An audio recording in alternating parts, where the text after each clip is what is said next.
Okay, welcome everybody to this expressive conversation with Madhu Shukla.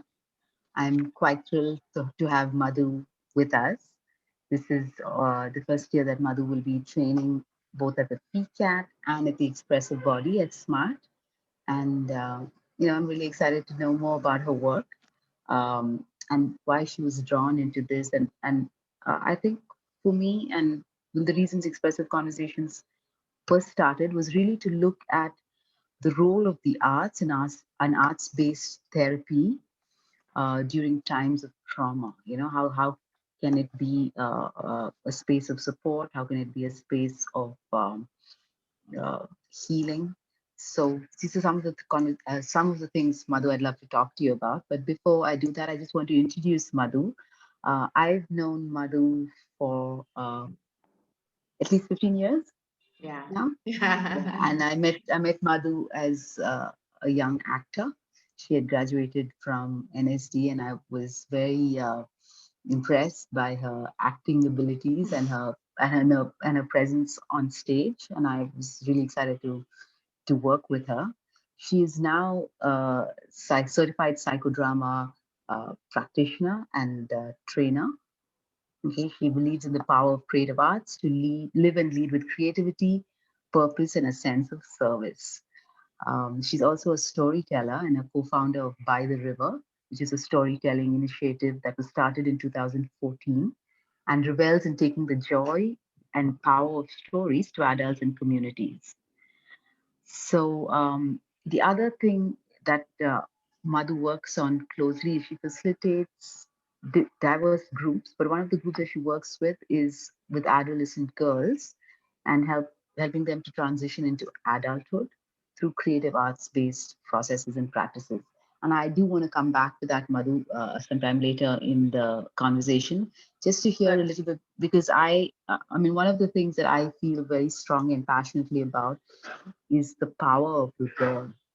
I feel like that is something that's been repressed very much in our society, and I'm curious to know what why you were drawn to work with this group and what your findings are and how that plays out.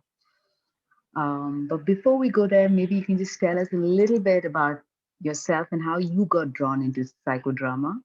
I know for most of us working with arts-based therapy, a lot of it is very much the personal process. And I'm just curious to know what has been your process that's brought you here.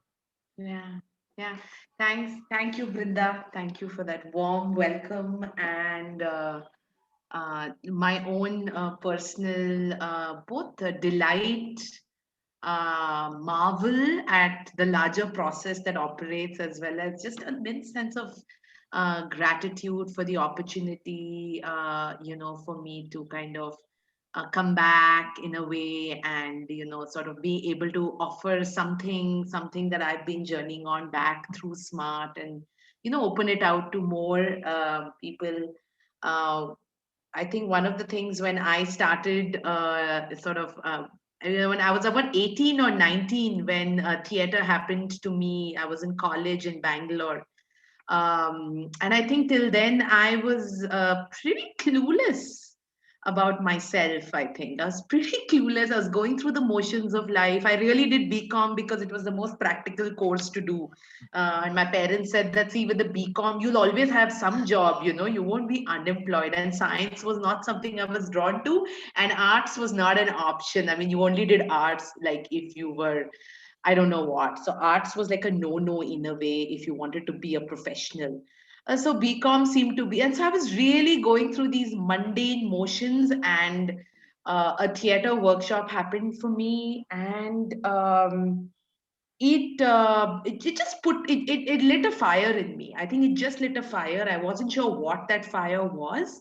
And I think promptly as I finished my sort of commerce, I just knew that I wanted to do more of this theater, because I found myself spending all my time in my rehearsals, and that's what led me my journey as to how do I study theater in India. And back then, the access, I think Google had just come in. I think at that time we didn't have any research, and we couldn't research Yeah. all per se, and any kind of an applied art forms that still, yeah, that had not. I had actually got started doing playback theater in college itself. Somehow I was lucky enough to have that exposure. As my first theater performance was a playback theater performance. I was so lucky that we got trained by two playback practitioners from New Zealand. So I think the seed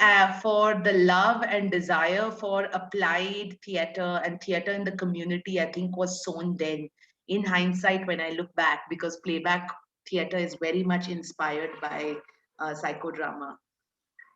So then my search for wanting to study theater, I don't think it was so much acting, but really get in touch with theater, took me to Neenasam in North Karnataka, and for a very urban, non-Kannada speaking, completely raised in Bangalore, Neenasam was literally mind expanding. Everything was inside it. And I think that really took me into the world of practice. It introduced me to the world of living and working as a artistic community, but also that the artistic community is not separate from the larger community, and that these roles are very integrated. And of course, this clarity I have now in hindsight. Back then it was a course that I was doing, I was uncovering, and that led me to Delhi, where I very actively and passionately pursued a course in acting, because I was very drawn. My body and somehow direction as a specialization didn't draw me. And I was so sure when I finished the 3 years, I'm going to do lots of acting. But interestingly, the process has its own way. What I really connected was through all those acting exercises, something had deeply shifted for me about my own understanding of myself, my own dynamics within groups, this group dynamic. I was, I think, also very lucky to be a part of a production directed by Royston Abel, called The Just Justice. And it was based partly on a Greek mythology. And it was very interesting because he took this Greek mythology and he turned it into, he kind of got us to do a personal process as a group, where in many ways we did our own personal catharsis with each other through, and then kind of created the script of this modern adaptation of a Greek mythology. And that's, I think, what we went through as a group, the 3 years of journey. The biggest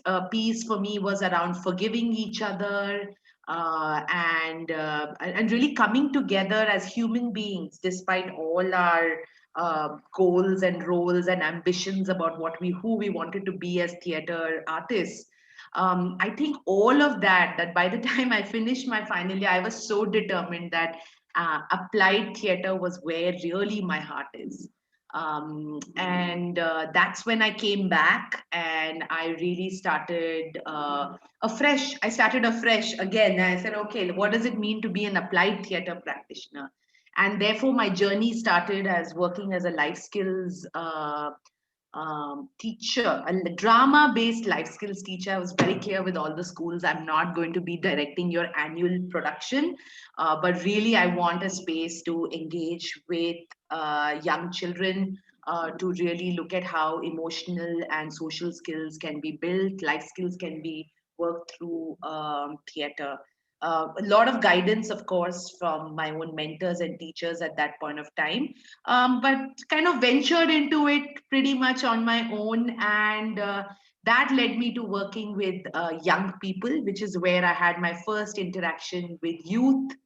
And I really discovered that theater as well as the arts had a way of had a way for created a common language for adults and young adults, that the arts for the first time created space for young people to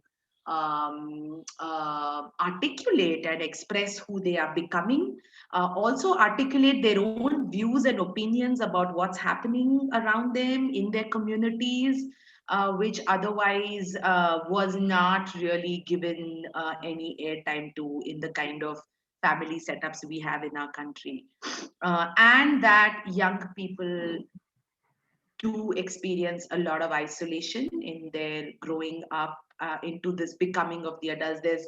There's even though you are with your peers, there's so much peer pressure that you're isolated. There is an isolation from your family. There is a certain disconnection with your immediate community. And it is the arts and coming together.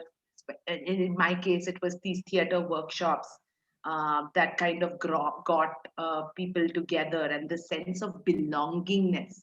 And I think that happened to me when I was 19, and why I got really that's all I could think of. The 3 years of my college was when I used to leave home at 5 a.m., do rehearsals, get to college by 9, finish by 3, then go off again to BTM layout, and then rehearse till like 7, 8, with absolutely no issues, energy and time for everything. And I think what drew me back was the sense of belongingness. And I think that is, I think, what the power theater has for me to transform as a process. And that's how kind of this moved on. And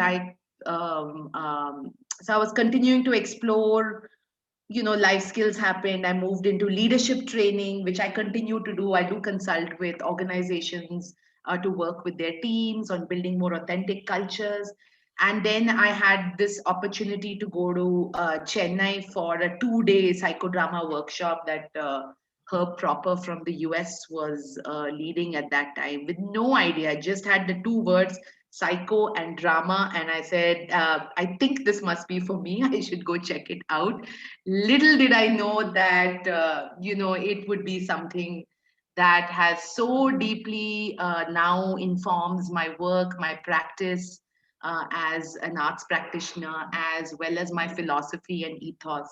And there kind of, it was just like once a year workshop. Whenever he would come to teach at a counseling center, they would therefore offer something on the outside for as an open workshop.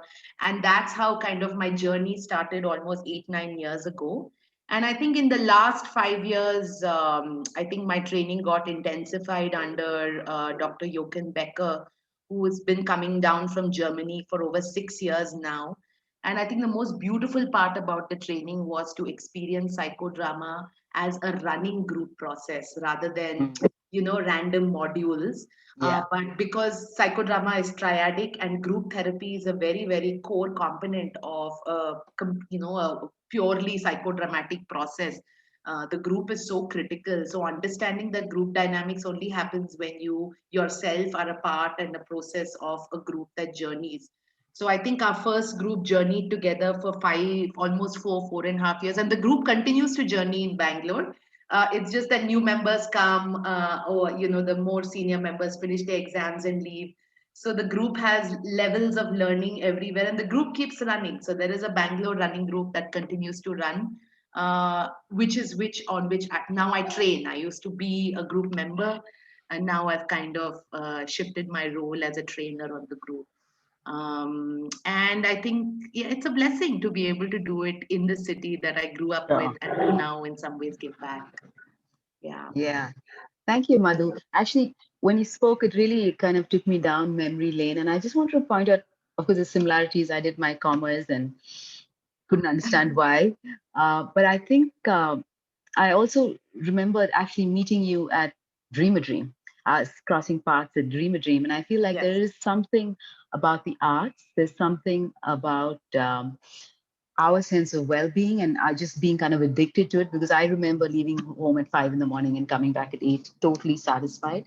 Yeah. And there's something also about wanting to share it, right, or to give back in Yes. some way, and I feel like Dream a Dream was very much about that. And um uh, and to know, to and I think for me it was really to touch into something and know, and to touch into the power of transformation possible, right? The possibility of transformation that exists not just for us, but for anyone that comes into contact with it. And therefore, how do we take this into community, and how do we share it? And knowing that as we share it, we ourselves are changing and growing. And yeah, so I don't know. So when you were speaking, I was just like, oh wow, yeah, I really I hear you, and I know that we've met Yeah. at different parts, We met at different, different points. We've yeah, intersected. Yeah, yeah, yeah, between yeah. Now art that you're and saying, of course, Dream a Dream, you're one of the co-founders, and I've always been closely sort of kind of co-traveling with Dream a Dream for many years now.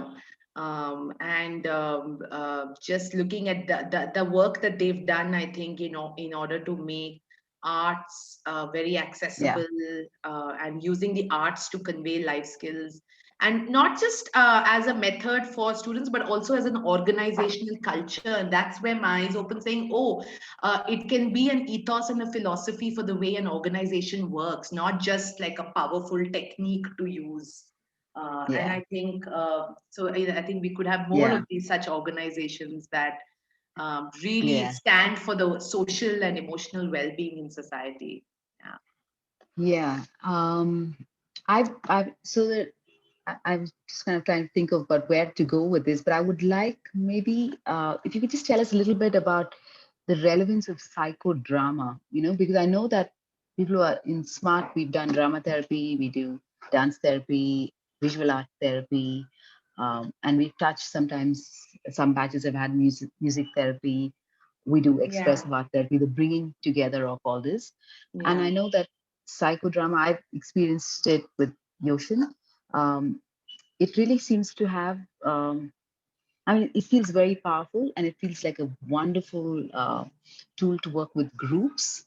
Mm. Um, so I don't know if you can just tell us a little bit more about how it's different from the other art forms or the similarities, Certainly. or what do you see the potential of it? Um, and you could just take it to if you how you see it, like, why is it important in the times we're living in? what Yeah. what what do we what are we really looking for? Yeah. Because my sense is there's a real longing uh, to live a soulful life. Mm. um, and how do we do that through the arts and specifically through psychodrama? Yeah. Yeah.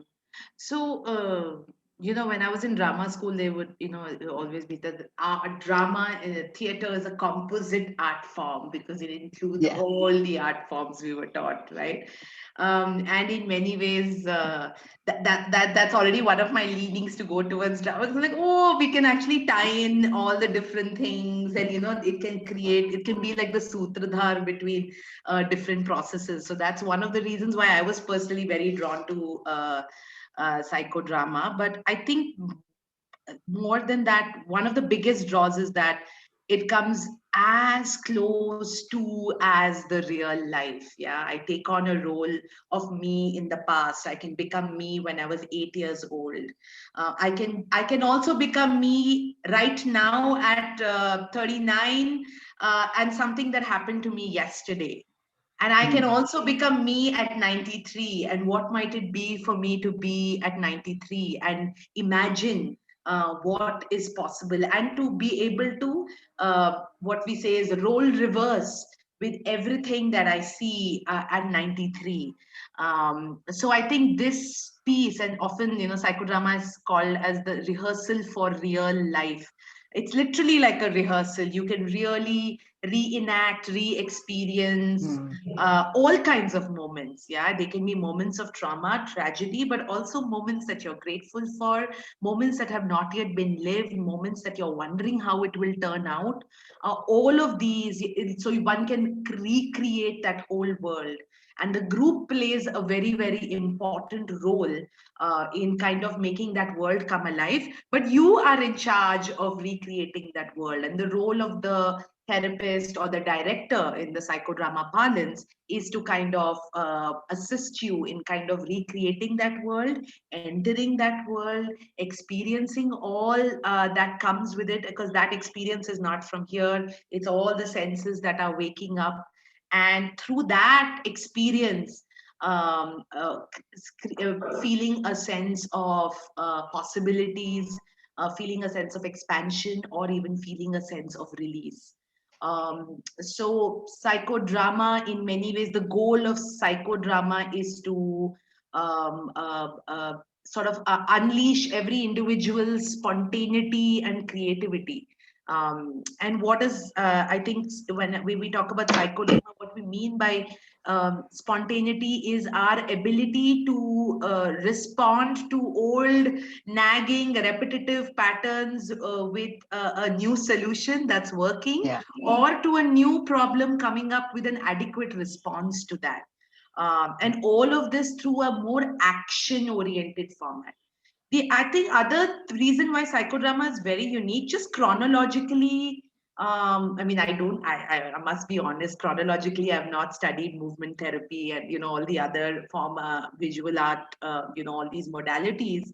But just in terms of the drama modality, psychodrama, I think Moreno sort of it came into force in the 1930s, and I think chronologically, drama therapy came a little after that. In the 1950s is when that whole it started coming into it started developing, and then I think theater of the oppressed, playback theater came more in the 70s.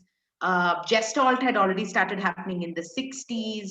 So a lot of the things actually that psychodrama developed have gone on to be included in all these modalities. So for me, in a way, psychodrama is also like a mother form, a mothership from where all these ideas have kind of gone, and many innovations. Psychodrama itself has moved through its own transformations as we talk about it today. It's not like what it was in when Moreno kicked it off, kick-started the whole process. So I think that's another interesting thing to observe, how the whole embodied practices, especially in this dramatic way, the mother form is psychodrama. Um, and I think the aspect of group, because of course psychodrama can be practiced one-on-one. People do use methods of psychodrama in a one-on-one context.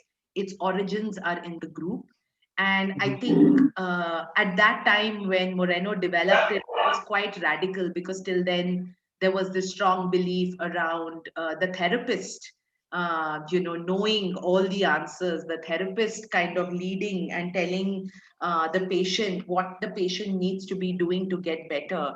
And the sort of the healing process was not really co-created. And I think in many ways Moreno at that time challenged that and said that why don't we involve the person who needs to be healed into that healing process, and how can the healing be a more co-created and in many ways humanistic process.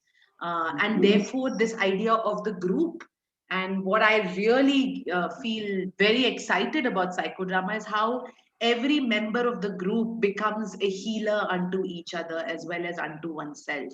And therefore, in a way, it's the healing of communities, it's the healing of the society that therefore can is sort of brought into force when we go through an experience like this. Yeah, that's beautiful. So can you tell us a little bit more, like, just the current kind of chaos that we're witnessing in the collective? One, of course, which is kind of the pandemic triggers everything, really brings it up to focus, but also just the polarization. I don't know if you've had experiences working with groups where you have uh, different viewpoints, different, and how has there is there anything that you've witnessed or you've seen, or the possibility of healing? Yeah, yeah. Like I was mentioning earlier, I hope I get to the point that you're making. I've had like many things bursting off in my mind as you asked me. So I hope I can be concise and arrive at your question, which is around what is the relevance of psychodrama for like a collective, especially a collective that's going through a lot. So one of the, so like I said, it's a triadic process. Yeah, it's a triadic system. There's something called the sociometry, which is really looking at the connections that exist between a group. What are the connections? Then there is group dynamics, the process of any group. And then there is, of course, the action process, which in classical psychodrama is called the protagonist play, which the psychodrama is very well known for, that whole idea of one person constructing their entire conflict with the help of the group members.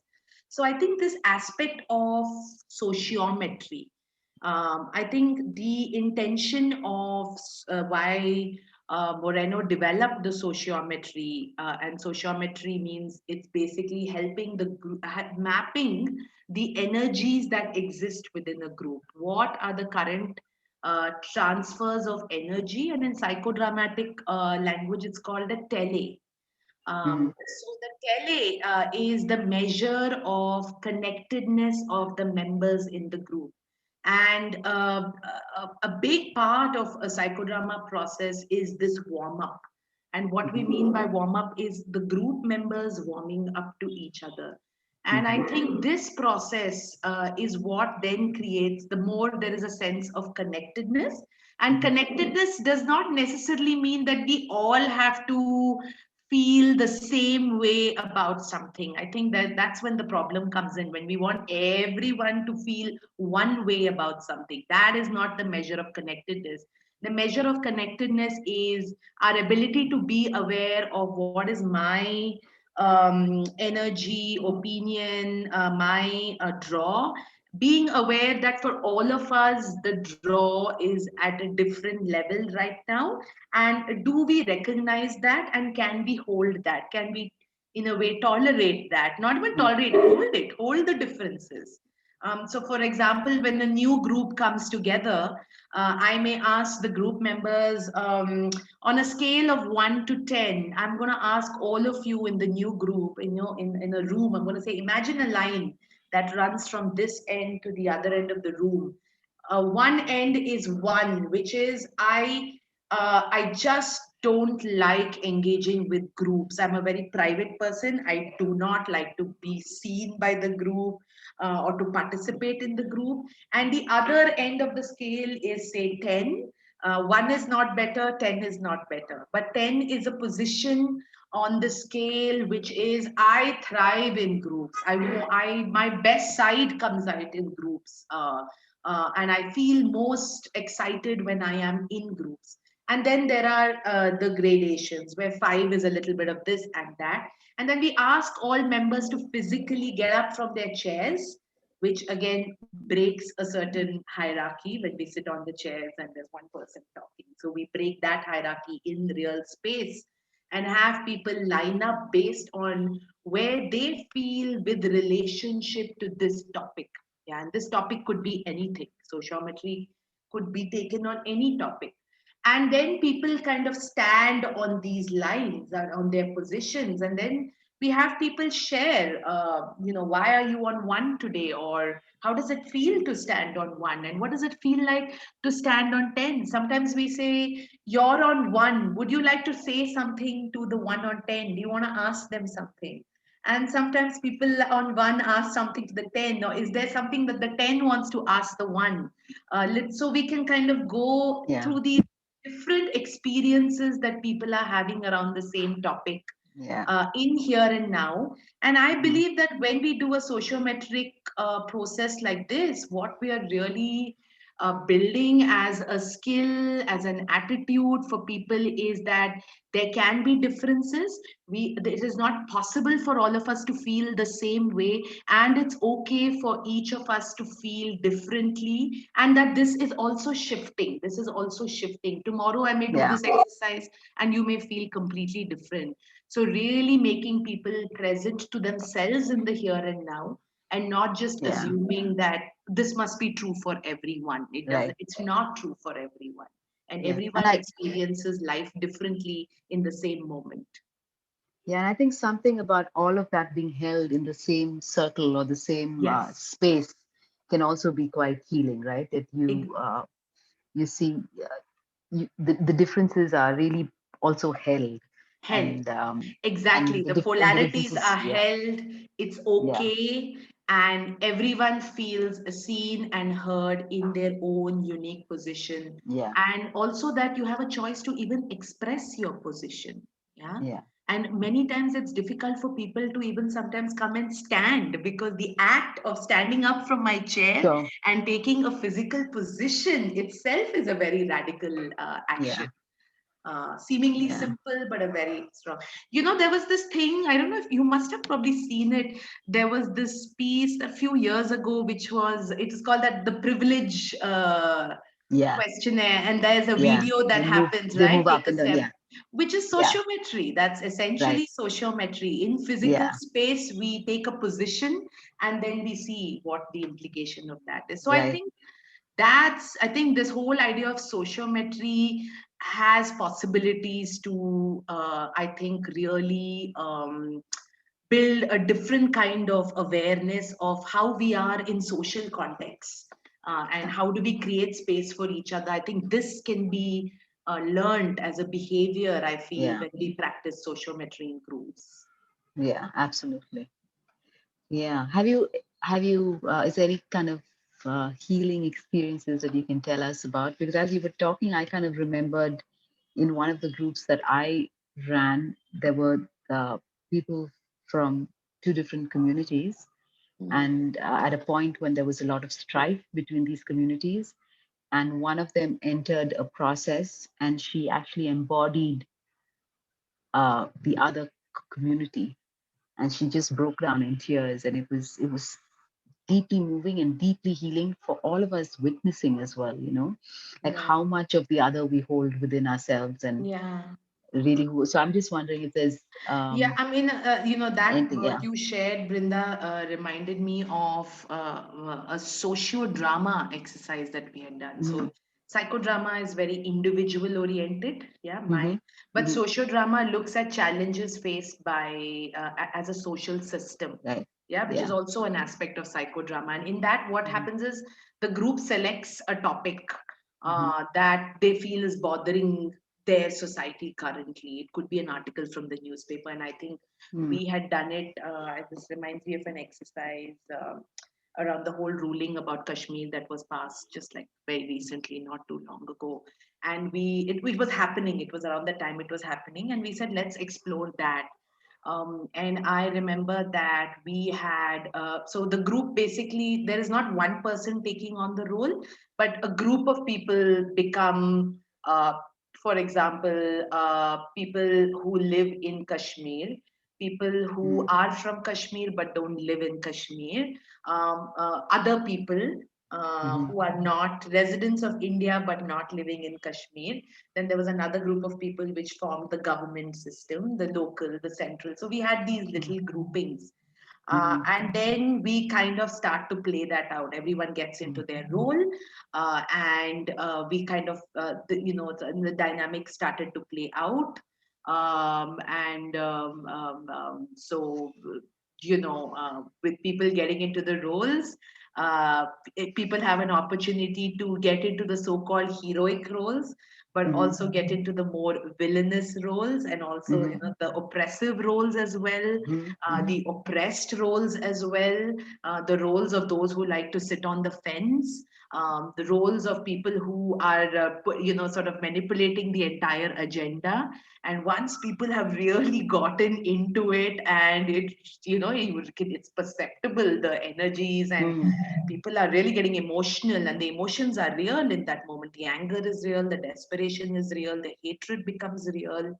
And at that point, we shifted the roles, which is all you group Mm-hmm. of people, you're now going to become this, now you're going to play that, very similar to what you shared. And then Mm-hmm. the story continued from there. And it was, and there was no resolution. We don't play Of out course. these Yeah. dramas for a resolution.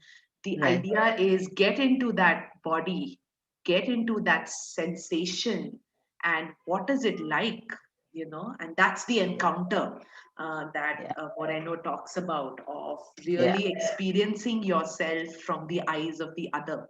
Yeah. And then seeing, oh my God, what happens? And these social dramas are pretty, they can really bring up and make you quite raw. And so then Oh, yeah. when we sit as a group, and then there is a process on how to kind of disengage from that as well, and kind of Yeah. de-roll from it, Sure. and um, sort of, Sure. and there is the healing that lies again for Right. having gone through something so raw and alive. Mm. Yeah. Thank you. I'm just got my eye on the time. I know we don't have too much time, and wonder Shall if you we could, do some yeah, would be experiencing? great. Yes, That would be yes. great. That went fast. And then I'll open it out to questions as well. So uh, yeah, if anybody Happy wants to do to that. chat, wants to put in your questions in chat, you can. And yeah, lead us through something, Madhu. That'd be great. Yeah, so I'm gonna just start with a I'll turn off my video. really. Okay, fine. I'm just hoping if anyone else wants to keep their videos on, you're very welcome. I'm just gonna ask you to keep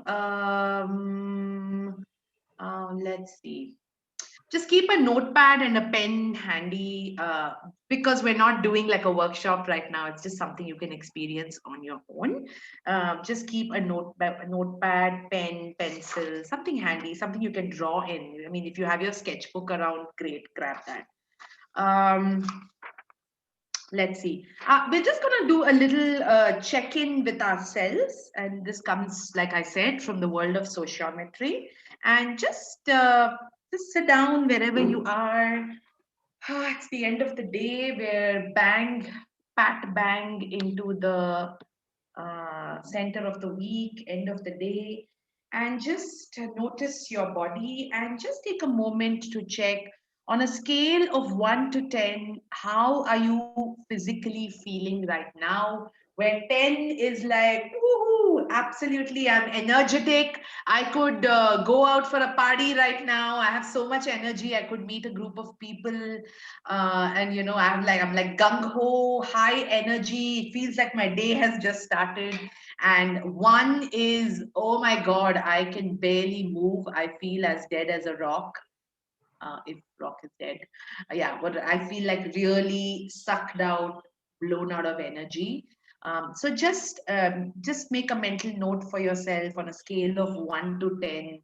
Where might I be in my body right now? Yeah, just noticing it. And just notice, how does that feel? And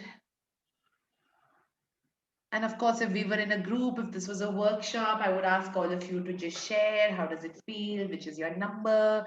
Why might you be? Why we don't ask, but just what are you feeling? And you know, what that number means for you this evening, and what might you need right now? Just what might your body need right now? Just make a note of that.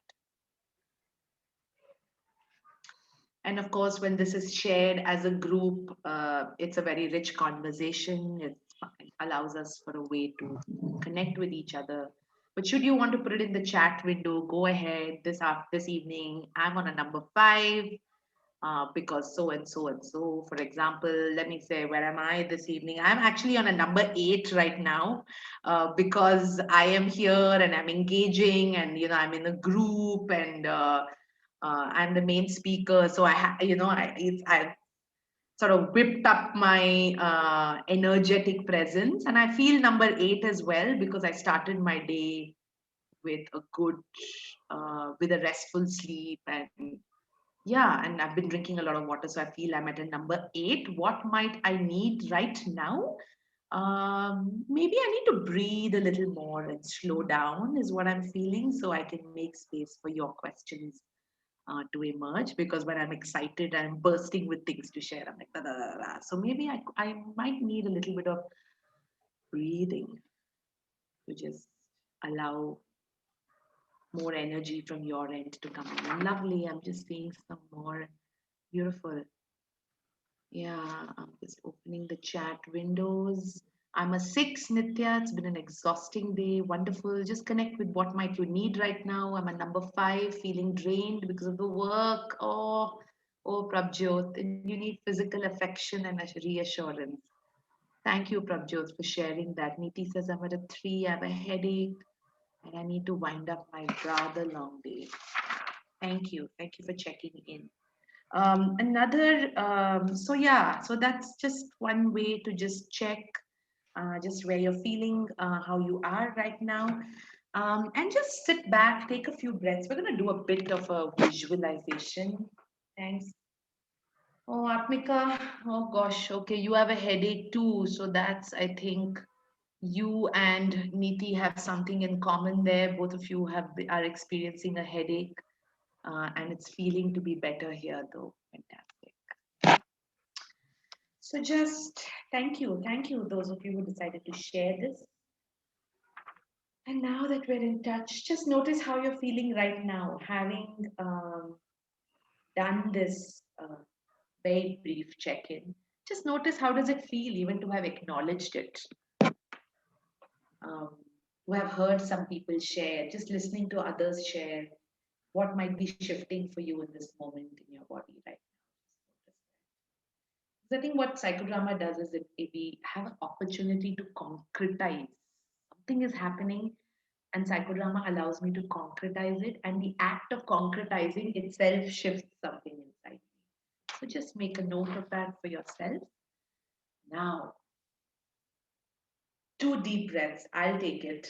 And you can join me in that breath.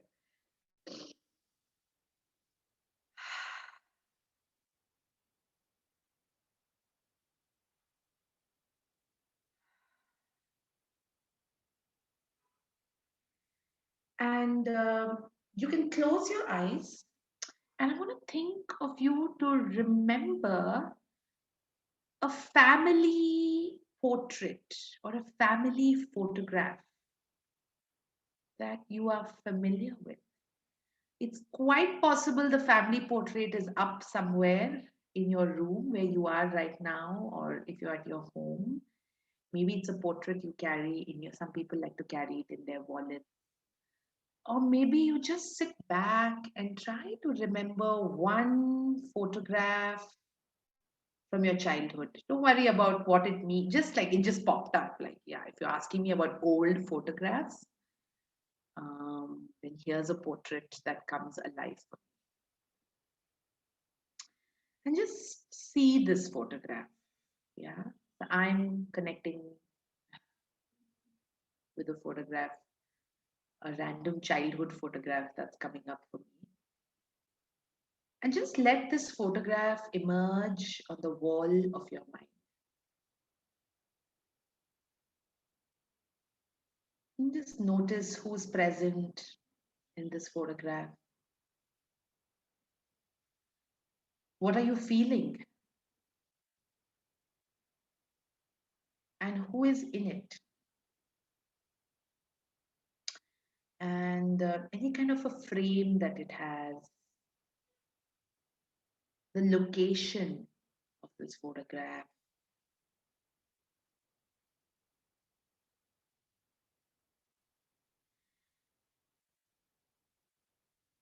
And now what I want you to do is, if it's possible and if you have your notebook and pen handy, like just do a rough like visual representation. I'm not going to ask you to make an artwork of that portrait, but like, for example, I had the memory of my dad sitting like this on a chair, my mom sitting eagerly, and I'm wearing this some kind of a fluffy yellow dress, which I really loved when I was a child because it just had all these frills, and I'm kind of opening those frills up. And there's also this guest uncle who is watching us, and we are in the drawing room. So I'm just gonna, you can do a stick figure,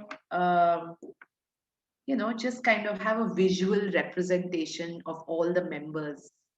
Maybe there's like a tree, uh, maybe it's just two people under a big tree. So have that tree, it's a very prominent non-person play thing there in the space. You can do that. Sometimes it's a birthday cake. I don't know. So I'm just opening that out. Just roughly, quickly, just sketch. Give it a. And I'm going to ask you to draw a speech bubble over every member, every sort of almost like every element in your portrait. And I'm hoping it's not like a class reunion, 60 people. Then you just choose your top 3 people. Um, just notice where you are. Are you in this photograph at all, or are you not there? And if you are not there, then where are you? Are you outside? Where might you be outside? Just place yourself in that image as well.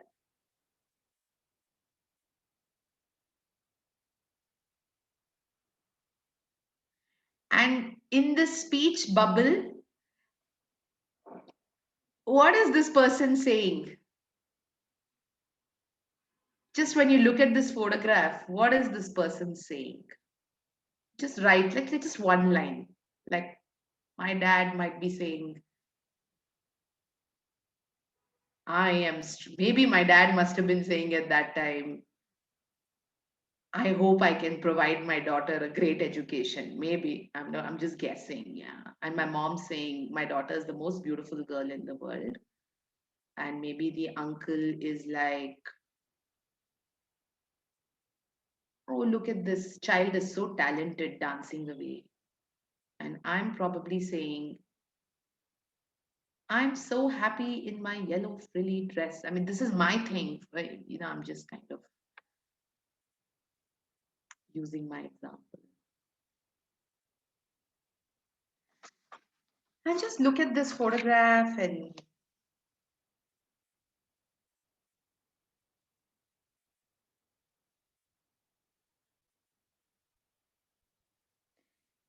if you had to change something in this portrait,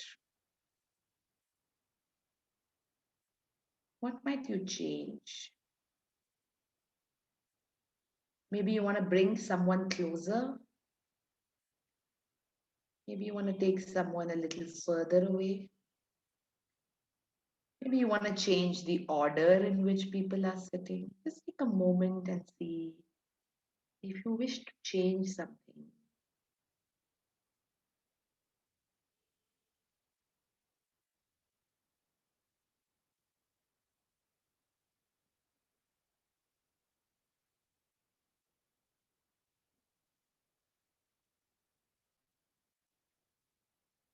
And maybe just, I don't know, change it.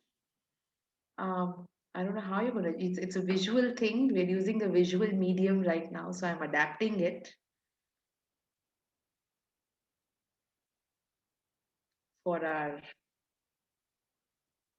since it's a conversation session. And just notice how it makes you feel. You see a change. Maybe you'll draw a completely fresh portrait. That's fine too. Maybe you want to bring someone else in. It could be someone from the present, because that's possible in psychodrama. You can bring someone from the present. Maybe someone was missing back then and you would like them to also be a part of this. Bring them in.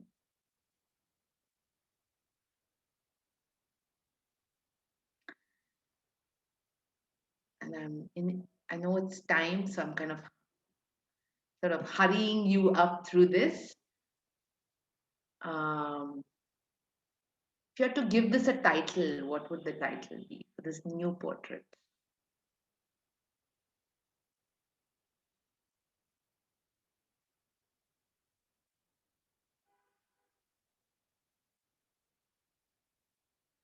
Those of you who feel comfortable, just share the title of your portrait. It'll be lovely to see what kind of titles are coming up in the group.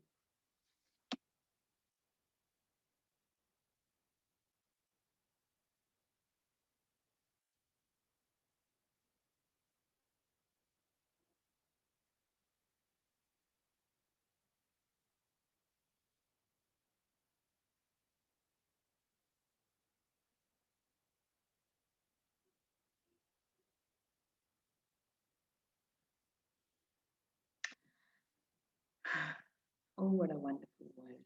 Thanks, Nidhi.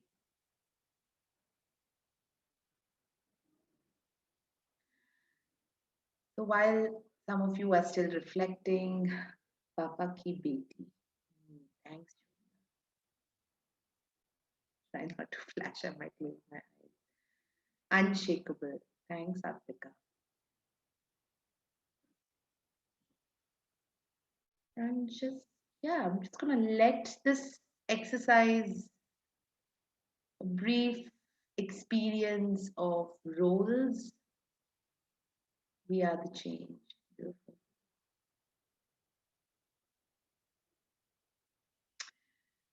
So if this were not a one-way interaction experience, I would have asked you to become every element in your photograph. And instead of having those speech bubbles, I would ask you to speak as that father, as that grandmother, as that friend, as that cousin, as that tree under which you and your family members might be standing. And that would be the true psychodramatic experience of becoming anything and anyone that you wish to in this world. Thank you. Thank you for all the. Oh, thank you, Janina. Sure. Sure. Thank you, Madhu. Um, Thank you. Yeah, I just Brinda. I want to have, have another question. I have so many questions now that we're almost ending, but I just want to ask you this. I would imagine that dreams are great, work really well with psychodrama as well, right? There's a lot you can do with exploring dreams and active imagination. Yeah, there is. And dream work in psychodrama is a little different from, say, dream work in sort of the Jungian world. And there is this thing that goes around in the psychodrama circles, and it's like I don't think it's a legend. I think it's not like an urban myth. It's happened. I think where someone somewhere asked Moreno, and he said, how is your work different from Jung's work? And he apparently said that. Jung analyzes people's dreams, but I help them to dream again. And that was his piece around dreams. So, because psychodrama is an action process, so we don't go into tell us about the dream, but Right. the protagonist sets up every Yes. character element in the dream, and you Sure. take on that roles, reverse roles, Yeah. and you can also change the way your dream plays Sure. out. And that's the Yeah. possibility with dreams and psychodrama. Very interesting. Yeah. Well, actually, with Jung, also with active imagination, which is any of the art therapies, when we work with the arts and dreams, we are kind of re-dreaming or reimagining or Exactly. re-experiencing it again. Yes. So Yes. And here the yeah, possibility of yeah, reacting it sure. opens up. Yeah. Thank you for Great, asking wonderful. that. Thank you, Madhu. And I know we really have only 5 minutes, but I do want to open it out. If anyone has a question that they would like to ask Madhu, just gonna tell us a little bit about how psychodrama is different from expressive art. I would say expressive art is the big umbrella, right, Brinda? And Yeah, it's one aspect and one yeah. modality of the expressive art. Yeah. And psychodrama is, I mean, sorry, expressive arts is really also about interweaving the different art forms. Yeah. To Yeah. move from psychodrama to the visual art to movement therapy to poetry, embodied writing. Yeah. Hey, here's an interesting question about elements of psychodrama to turn it into fictional narratives. I was going to ask you something similar, but maybe you can answer both. Is Completely. I, So this thing go also ahead. about the using the arts as can to be used as a tool to perform for creativity Mm. or to introspect and go deeper within. And I feel like all the art forms can hold potential for both, and therefore, what is it? How do you look at taking source material from your inner process Mm. and turning it into like fictional narratives and creative uh, uh, pieces? Yeah, so I think psychodrama as a process, it emerged as a process to be experienced by the group in the here and now. Psychodrama, but I know that Moreno, when he was exploring and developing psychodrama, he would have these open sessions and people would come in and he would have an actual stage and there would be an audience and then people would come and process their stuff on the stage and people would participate. And of course, over the years, one realized that the safety containers are not in place, and Mm, hence, kind of, we stop. This idea of stopping the performance. right. But I know Hmm. that there are many creative possibilities. But as such, the psychodrama process is meant for the group. I think it depends on the group's development, their relationship, and what is the contracting of the group.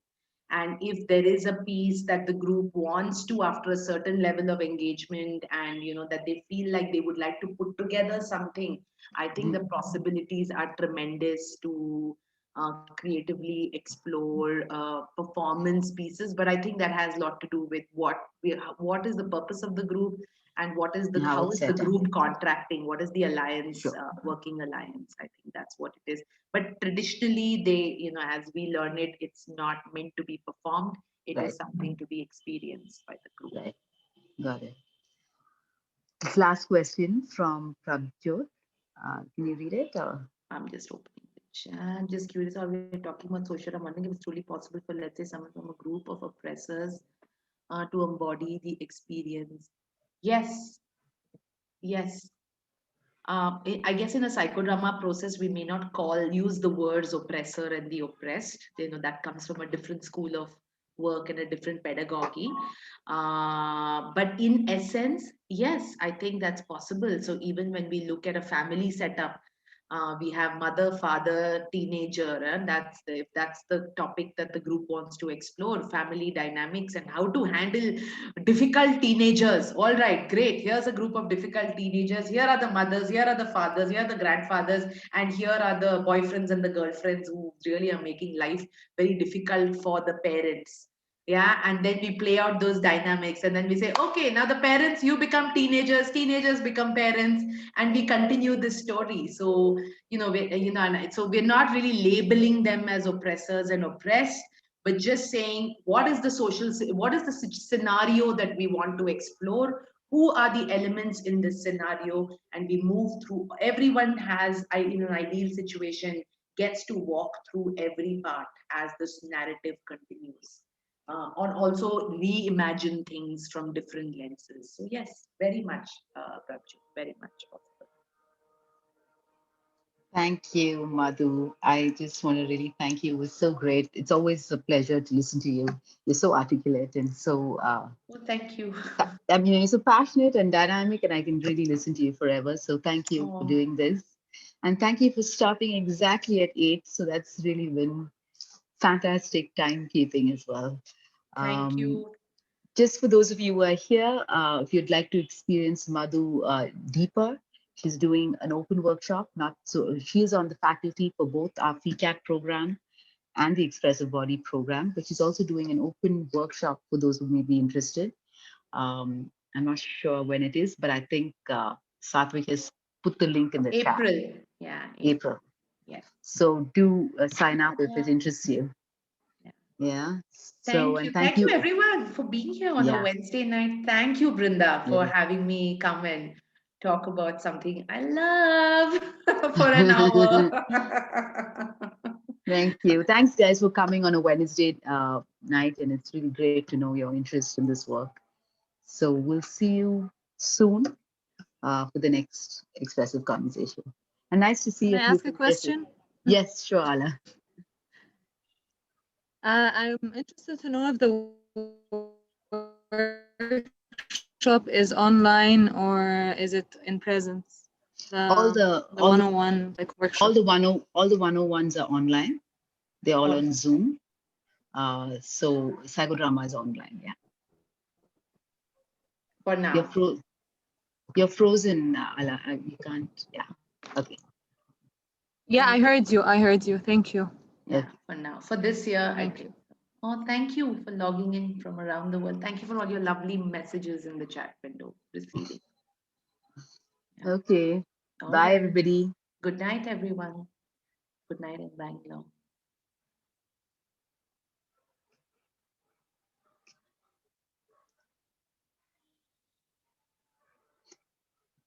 Mhm. Nice to see you, Atmika and Ale. Hi, Atmika.